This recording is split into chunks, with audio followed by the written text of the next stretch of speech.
আসসালামু আলাইকুম, কেমন আছেন সবাই? আজকে আপনাদের জন্য আরেকটি রিমাইন্ডার নিয়ে হাজির হয়েছি।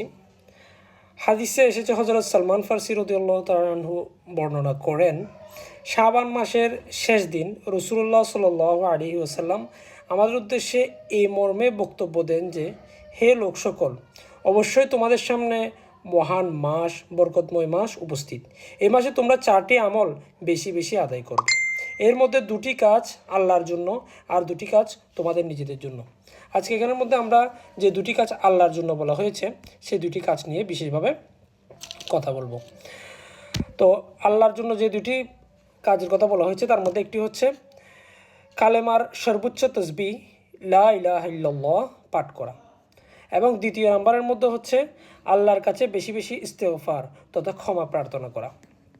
তো এক্ষেত্রে ক্ষমা প্রার্থনার জন্য আমার কাছে যে দোয়াটি বিশেষভাবে খুবই চমৎকার মনে হয় এবং এর মাধ্যমে আমরা ইস্তেগফারটা করতে পারি, সেটি হচ্ছে আস্তাগফিরুল্লাহাল্লাযী লা ইলাহা ইল্লা হুয়াল হাইয়ুল কাইয়্যুম ওয়া আতুবু ইলাইহি।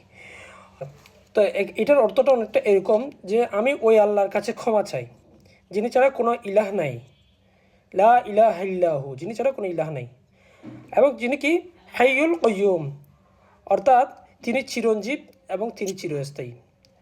তারপর বলা হচ্ছে ওয়া আতুবু ইলাইহি, এবং তার কাছেই তওবা করে ফিরে আসি, অর্থাৎ তার দিকে বারবার প্রত্যাবর্তন করি। তওবা করে আমরা তো অনেক ধরনের গুনাহ করি, গুনাহ থেকে ফিরে আসি। এই ইস্তেগফারটা আমরা বারবার পড়তে পারি। আমরা যখন নাকি দোয়া করব, সে সময় আমরা এটার মাধ্যমে আল্লাহর কাছে ক্ষমা প্রার্থনা করতে পারি। এই কারণে আমি আপনাদেরকে অর্থটাও বলে রাখলাম যে আস্তাগফিরুল্লাহাল্লাযী লা ইলাহা ইল্লা হুয়াল হাইয়ুল কাইয়্যুম ওয়া আতুবু ইলাইহি। আমি ওই আল্লাহর কাছে ক্ষমা চাই যিনি ছাড়া প্রকৃতপক্ষে কোনো মাবুদ নেই, কোনো ইলাহ নেই, অথবা ইবাদতের যোগ্য কেউ নেই।